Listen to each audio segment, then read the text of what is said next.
Students, आज इस video के माध्यम से बोर्ड क्लास में, बोर्ड के एग्जाम में जो बच्चे सामान्य अशुद्धियां कर देते हैं, हिंदी विषय के अंतर्गत जो बच्चे अशुद्धि करते हैं वो क्या होती हैं, जिनसे उनके मार्क्स कम रह जाते हैं जबकि वो अच्छा स्कोर कर सकते हैं, तो उसके बारे में आज हम इस वीडियो में जानेंगे।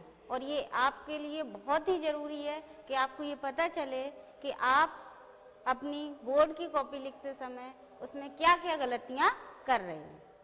तो देखते हैं, बोर्ड परीक्षाओं के अंतर्गत हिंदी विषय में बच्चों द्वारा की जाने वाली सामान्य अशुद्धियां व उसके समाधान।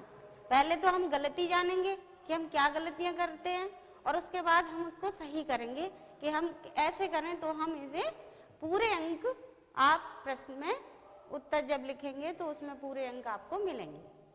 तो पहला है वर्णनात्मक प्रश्नों के उत्तर लिखने में होने वाली अशुद्धियां। सबसे पहले नंबर पर हमने रखा है जो आप वर्णनात्मक प्रश्न आते हैं लिखने के लिए, जैसे कि आपकी स्पर्श की बुक से गद्य खंड के, काव्य खंड के, संचयन के जो प्रश्न आपके आते हैं उनके उत्तर आपको लिखने होते हैं लगभग 60 शब्दों में।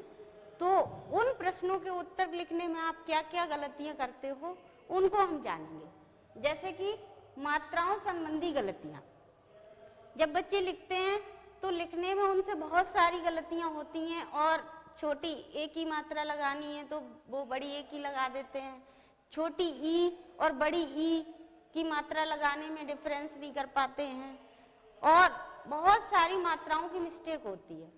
तो इन गलतियों को सुधारने के लिए आपको चाहिए कि आप अपने प्रश्न के उत्तर लिखकर तैयार करें, लिखकर उसकी प्रैक्टिस करें और फिर आप मैच करें उसमें कि आपने कौन से शब्द में किस मात्रा की क्या गलती की है। तो ये आप जब पेपर की तैयारी कर रहे होंगे तब आप इस प्रश्न के उत्तर को लिखने में इन चीजों का ध्यान रखेंगे। दूसरा है प्रश्न में जो पूछा जा रहा है उसी बात को अपने उत्तर में लिखना व पेंसिल से मुख्य शब्दों को हाईलाइट करना। ये एक ऐसी तरकीब है जिससे बच्चा अच्छे अंक प्राप्त कर सकता है, क्योंकि प्रश्न में तो पूछा जा रहा है कुछ और आपका उत्तर कहीं और जा रहा है। आपका उत्तर प्रश्न में पूछी गई बात को नहीं बता रहा और आपने पूरी कहानी लिख दी, पूरा एक पेज भर दिया। तो जब एग्जामिनर चेक करेगा वो देखेगा कि प्रश्न में ये बात पूछी जा रही है लेकिन इस बच्चे के उत्तर में ये बात तो कहीं दी ही नहीं है इसने। तो आपको ये ध्यान रखना है कि प्रश्न में जो बात पूछी गई है आपका उत्तर उसी से संबंधित होना चाहिए और उसी बात को आपको बताना है अपने प्रश्न के उत्तर में।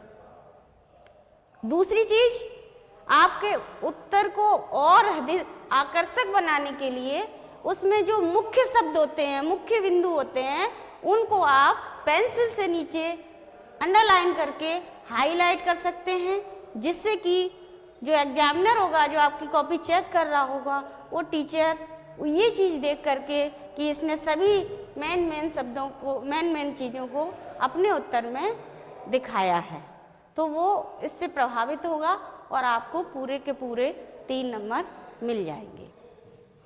तीसरा, उचित विराम चिन्ह का प्रयोग करते हुए साफ व सुंदर लेख में अपने उत्तर को लिखना। तो ये बच्चों सबसे ज्यादा जरूरी आपको ये पॉइंट याद रखना है कि अपने प्रश्न का उत्तर लिखना है तो सबसे पहले उसमें काट पीट नहीं होनी चाहिए, एकदम दिमाग में विचार करके कि आपको लिखना क्या है, तब आप अपनी पेन चलाएं। ठीक है, आपने लिखना शुरू नहीं किया और पहले ही शब्द में काट पीट कर दी तो ये आपका नेगेटिव असर डालती है जो एग्जामिनर आपकी कॉपी चेक कर रहा होता है। तो आपको ये सबसे पहले सोच लेना है दिमाग में कि क्या लिखना है, उसके बाद ही लिखना शुरू करना है। उत्तर में काट पीट नहीं करनी है। आपको पता चल गया आपने कोई शब्द गलत लिख दिया है तो उसको बहुत बुरी तरह से नहीं काटना। जैसे कि आपने ये शब्द गलत लिख दिया तो आपको ये क्या करना है, इसको ऐसे ऐसे ऐसे ऐसे ऐसे काटने की बजाय इसमें केवल एक लाइन बीच में खींच देनी है, जिससे क्या होगा, आपका जो शब्द है वो कट भी जाएगा और गंदा भी नहीं लगेगा देखने में। तो आपको ये चीज़ भी ध्यान रखनी है और आपको राइटिंग पर विशेष ध्यान देना है, क्योंकि अगर आपकी राइटिंग अच्छी है तो आपकी एक दो गलतियां अगर हो गई हैं लिखते समय, उस पर भी टीचर का ध्यान नहीं जाएगा और वो आपकी राइटिंग से प्रभावित होकर आपको पूरे अंक दे देगा। तो इन चीज़ों का आपको उत्तर लिखते समय प्रश्न का ध्यान रखना है और एकदम साफ सुथरा नीट एंड क्लीन राइटिंग में अपने प्रश्न का उत्तर देना। दूसरे नंबर पर हमने लिया है वस्तुनिष्ठ प्रश्नों संबंधी गलतियाँ। वस्तुनिष्ठ प्रश्न मतलब बहुविकल्पीय प्रश्न जो हमारे व्याकरण के अंतर्गत आते हैं और उनमें आपको 4 ऑप्शन दिए होते हैं। उन प्रश्नों को करते समय आप क्या क्या गलतियां कर देते हो, जैसे कि प्रश्न का ऑप्शन लिखने के साथ उत्तर न लिखना। आपने देखा पहले प्रश्न का ऑप्शन सही है, तो आपने क्या किया, का लिख दिया, यहाँ पर का लिख दिया और बस आपको लगता है कि आपका जो टीचर चेक कर रहा है वो आपने का लिखा है, ये सही आंसर है, आपको पूरे नंबर मिल जाएंगे। नहीं बच्चों, यहाँ आपको का लिखने के साथ उत्तर में जो भी दिया है वो आपको लिखना है। आपने अगर उसके साथ अपना उत्तर मेंशन नहीं किया है तो आप यहाँ पर गलत हो। तो आपको ये ध्यान रखना है कि ऑप्शन के साथ में जो उत्तर दिया गया है वो आपको उसमें नोट करना है।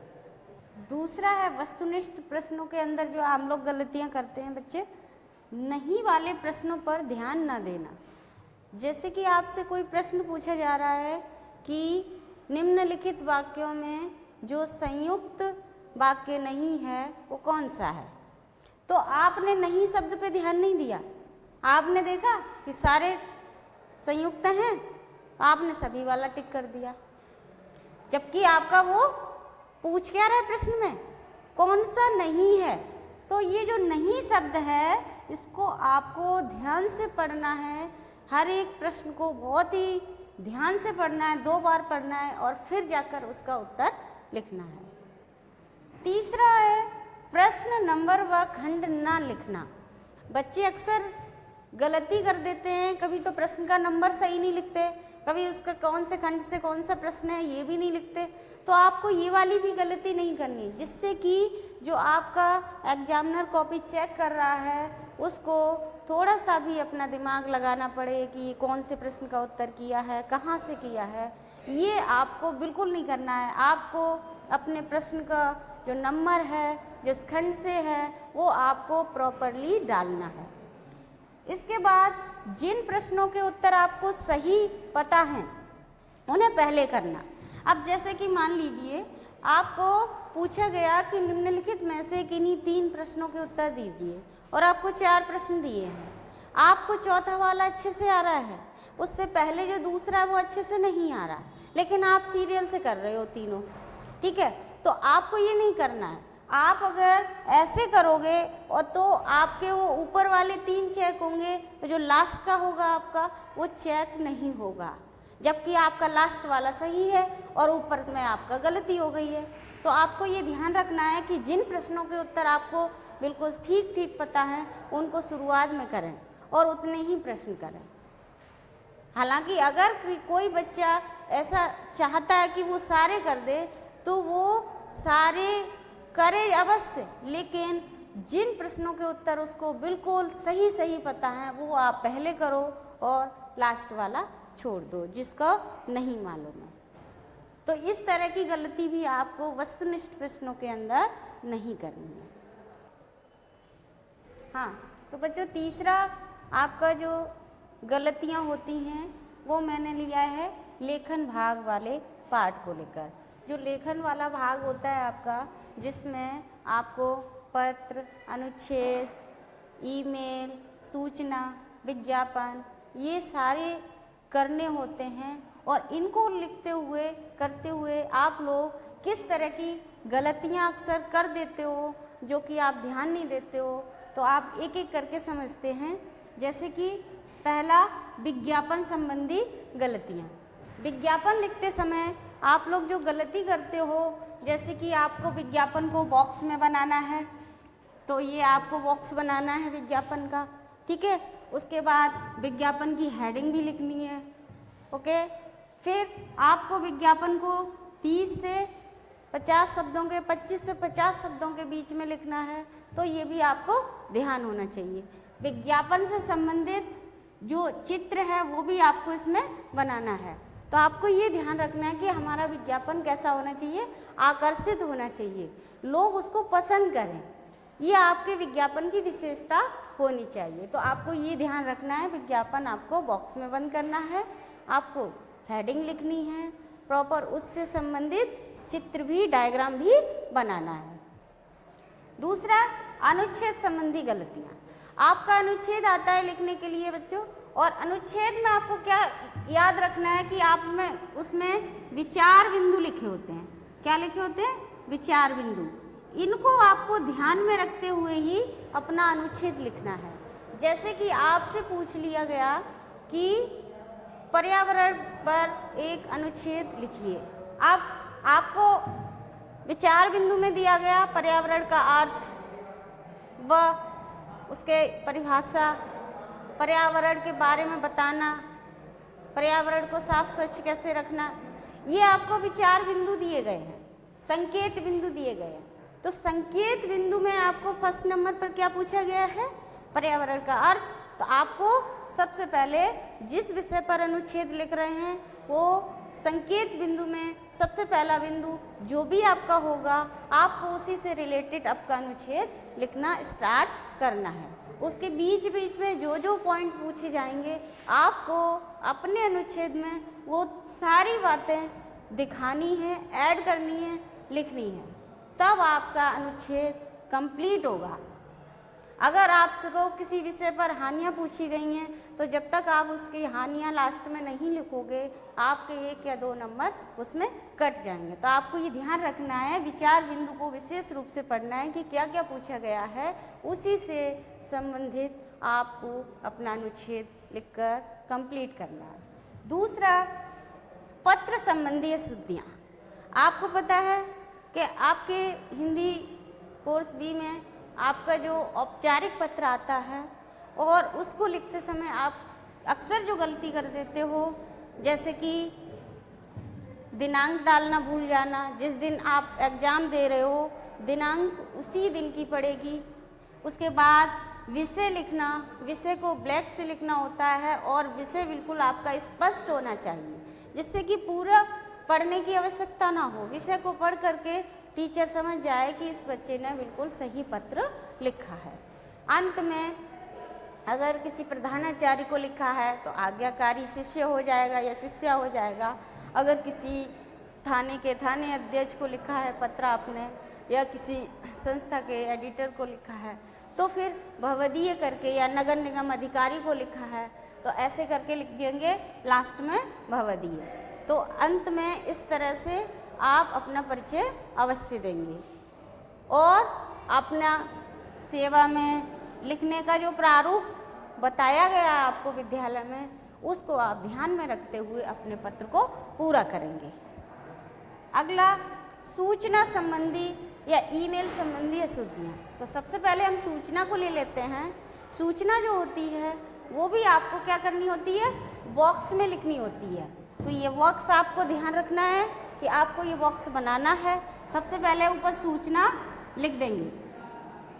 आप किस विषय पर सूचना लिख रहे हैं वो आप यहाँ लिखेंगे। अगर आपने ये हेडिंग नहीं डाली, अपना विषय नहीं डाला है, तो आपका 1 मार्क्स इसी का कट जाएगा, आपको पूरे नंबर नहीं मिलेंगे। तो आप सूचना लिखने से पहले आपको जो प्रश्न में पूछा गया है उस प्रश्न में जो मुख्य बात है, जो हेडिंग के रूप में आपको लिखनी है, वो आपको यहाँ लिखनी है। उसके बाद आप अपना दिनांक ऊपर लिखेंगे राइट साइड में ऊपर, और नीचे अपनी पोस्ट लिखेंगे। ये आपका सूचना का प्रारूप है। यहाँ पर आप कोई भी अगर गलती करोगे तो आपके मार्क्स कट सकते हैं, इसलिए आपको प्रारूप का विशेष रूप से ध्यान रखना है। ईमेल जो होता है, ईमेल के साथ आपका आता है कहानी लेखन। या तो आपको ईमेल लिखना होता है या कहानी लिखनी होती है। तो मैं ये आपको बताना चाहूँगी कि यदि आपको कहानी बहुत अच्छे से आती है तो ही आप कहानी लिखने का ऑप्शन सोचें, वरना आप ईमेल लिखें, क्योंकि आप पत्र तो लिख ही रहे हैं, पत्र तो आपको आते ही है। ईमेल में आपको थोड़ा सा ही परिवर्तन करना होता है।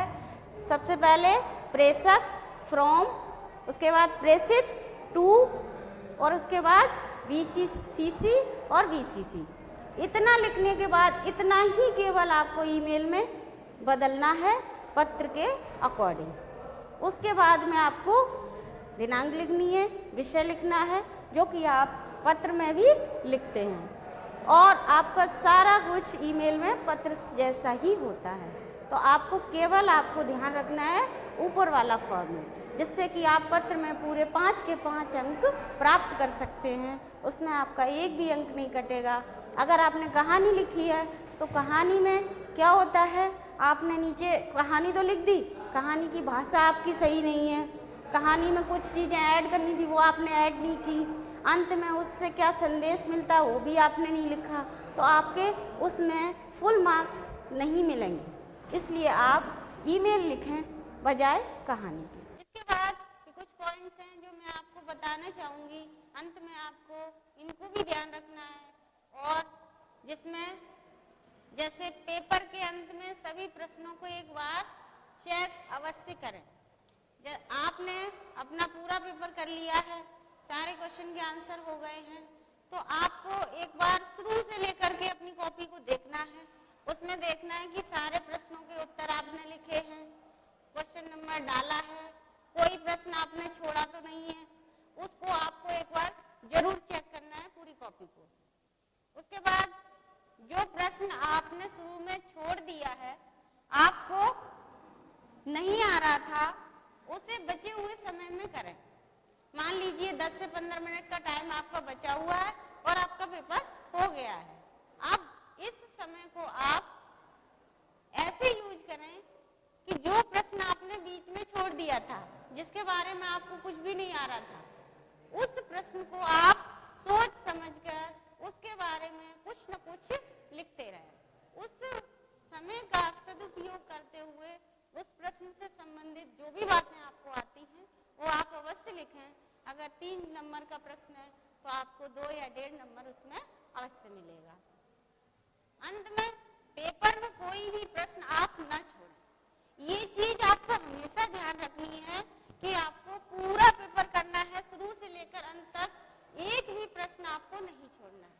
अगर आपने 5 नंबर का या 3 नंबर का कोई प्रश्न छोड़ दिया है तो आपको वो तो जो छूट गया है वो वाले मार्क्स तो आने का कोई मतलब ही नहीं है, काउंट ही नहीं कर सकते हो आप।